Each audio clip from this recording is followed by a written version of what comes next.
الحمد للہ رب العالمین والصلاة والسلام علی سید المرسلین اما بعد فاعوذ باللہ من الشیطان الرجیم بسم اللہ الرحمن الرحیم۔ المرحہ اکیڈمی کے زیر اہتمام محرم الکورس کے سبق نمبر 3 میں خوش آمدید۔ ہم محرم الحرام کی فضیلت اور اعمال کے بارے میں پڑھ رہے تھے۔ آج ہم محرم الحرام کے اعمال کے بارے میں پڑھیں گے۔ عمومی اعمال۔ ماہ محرم الحرام کی عمومی عبادات کی حقیقت و اہمیت واضح ہو چکی ہے کہ محرم کے مہینے کی فضیلت و اہمیت کا تقاضا یہ ہے کہ اس میں گناہوں سے بچنے کے ساتھ ساتھ عبادات کا بھی خوب اہتمام کیا جائے۔ یہ عبادات دن میں بھی ادا کی جا سکتی ہیں اور رات میں بھی۔ اس کے لیے کوئی وقت یا تاریخ خاص نہیں اور نہ ہی اس کے لیے کوئی خاص عبادت مقرر ہے، بلکہ ہر شخص خواہ مرد ہو یا عورت اپنی وسعت کے مطابق پورے مہینے کے شب و روز میں موقع محل کے اعتبار سے جس قدر فرائض و واجبات، سنتیں، مستحبات، نوافل، ذکر و تلاوت، دعاؤں کا اہتمام، صدقات و خیرات، روزے اور دیگر نیک اعمال کا اہتمام کر سکتے ہیں تو یہ بڑی سعادت کی بات ہے۔ ماہ محرم الحرام کے روزے۔ ماہ محرم الحرام میں دوسری عبادات کی طرح روزے رکھنے کی بھی فضیلت ہے، اس لیے محرم کے پورے مہینے میں کسی بھی دن روزہ رکھنا مستحب ہے۔ ہر دن کے روزے کی فضیلت ہے، کیونکہ ایک تو یہ حرمت والے مہینے میں سے ہے جن کی فضیلت بیان ہو چکی ہے۔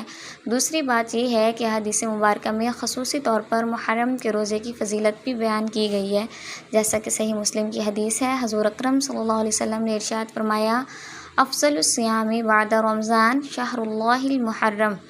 حضور اکرم صلی اللہ علیہ وسلم نے ارشاد فرمایا کہ رمضان کے بعد سب سے افضل روزے محرم کے ہیں اور فرض نماز کے بعد سب سے افضل نماز تہجد کی نماز ہے۔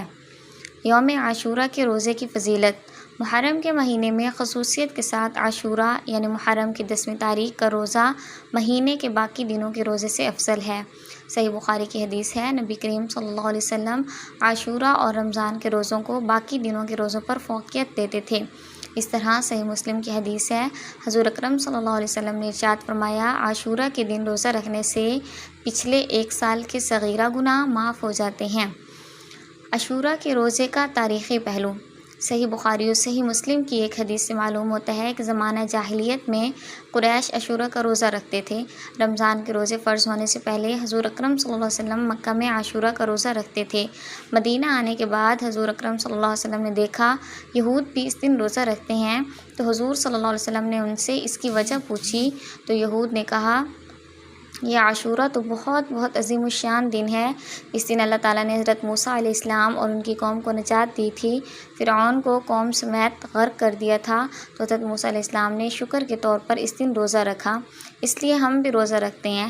تو حضور اکرم صلی اللہ علیہ وسلم نے فرمایا، ہم حضرت موسیٰ علیہ السلام کے تم سے زیادہ حقدار ہیں۔ تو حضور اکرم صلی اللہ علیہ وسلم نے عاشورہ کا روزہ رکھا اور صحابہ کو بھی روزہ رکھنے کا حکم دیا۔ اسی سے بعض اہل علم فرماتے ہیں کہ رمضان کے روزے فرض ہونے سے پہلے عاشورہ کا روزہ فرض تھا، پھر جب رمضان کے روزے فرض ہوئے تو حضور صلی اللہ علیہ وسلم نے فرمایا، عاشورہ کے روزے میں ہر ایک کو اختیار ہے، جو رکھنا چاہے تو رکھ لے اور نہ رکھنا چاہے تو نہ رکھے۔ اس سے عاشورہ کے روزے کی فرضیت تو منسوخ ہو گئی، البتہ اس دن کا روزہ مستحب ہونا یہ فضیلت برقرار رہی۔ عاشورہ کے روزے کے ساتھ ایک اور روزہ ملانے کی حقیقت و حکمت۔ صحیح مسلم کی حدیث ہے، حضور اکرم صلی اللہ علیہ وسلم نے جب عاشورہ کا روزہ رکھا اور دوسروں کو بھی روزہ رکھنے کا حکم دیا تو صحابہ نے عرض کیا، اے اللہ کے رسول، یہود و نصارہ تو اس دن کی تعظیم کرتے ہیں۔ حضور اکرم صلی اللہ علیہ وسلم نے فرمایا، اگلے سال ہم 9ویں تاریخ کا روزہ بھی رکھیں گے، لیکن اگلے سال سے پہلے ہی حضور اکرم صلی اللہ علیہ وسلم کا اس دنیا سے وصال ہو گیا۔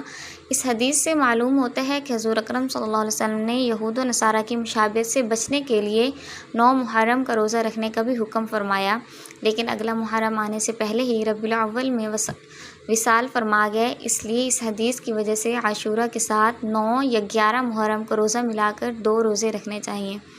حضرت عبداللہ بن عباس رضی اللہ تعالیٰ کی حدیث مسند احمد میں، اسی طرح مصنف عبدالرزاق میں، اسی طرح شعب الایمان میں بھی حدیث ہے، جن کا خلاصہ فقہاء کرام فرماتے ہیں کہ اکیلا ایک روزہ رکھنا مکروہ تنزیہی ہے، جس کا مطلب یہ ہے کہ عاشورہ کے ساتھ ایک اور روزہ 9ویں کا یا 11ویں تاریخ کا ملا کر 2 روزے رکھنے چاہیے۔ یہی حضور اکرم صلی اللہ علیہ وسلم کی خواہش کے عین مطابق ہے۔ محرم الحرام اور عاشورہ کے روزے کے متعلق چند اہم باتیں۔ ماہ محرم کے روزے صرف 9 اور 10 تاریخ کے ساتھ خاص نہیں کہ اس مہینے کے ہر دن روزہ رکھنے کی بڑی فضیلت ہے، اس لیے وسعت کے مطابق جس قدر چاہیں روزہ رکھنا سعادت اور فضیلت کی بات ہے۔ ماہ محرم کے روزوں میں خصوصی فضیلت 10 محرم کے روزے کو ہے، جس کا اجر باقی دنوں کی نسبت زیادہ ہے۔ تنہا عاشورہ کا روزہ رکھنا مکروہ تنزیہی ہے، اس کا مطلب یہ ہے کہ مستحب اور بہتر یہ ہے کہ عاشورہ کے ساتھ ایک اور روزہ 9ویں یا 11ویں تاریخ کا ملا کر 2 روزے رکھے۔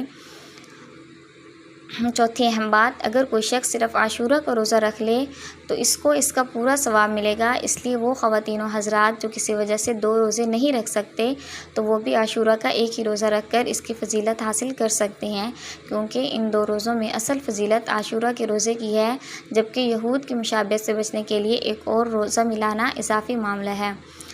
چھٹی اہم بات کہ اگر کسی نے 9 محرم کا روزہ رکھ لیا لیکن کسی وجہ سے 10 محرم کا روزہ نہ رکھ سکے تو اس میں بھی کوئی حرج نہیں۔ محرم میں روزہ رکھنا ایک مستحب عمل ہے، اس لیے اس عمل کو ضروری سمجھ کر حد سے تجاوز کرنا ناجائز ہے۔ اللہ رب العزت سے دعا ہے کہ اللہ پاک ہم سب کو اس پر عمل کرنے کی توفیق عطا فرمائے۔ السلام علیکم ورحمۃ اللہ وبرکاتہ۔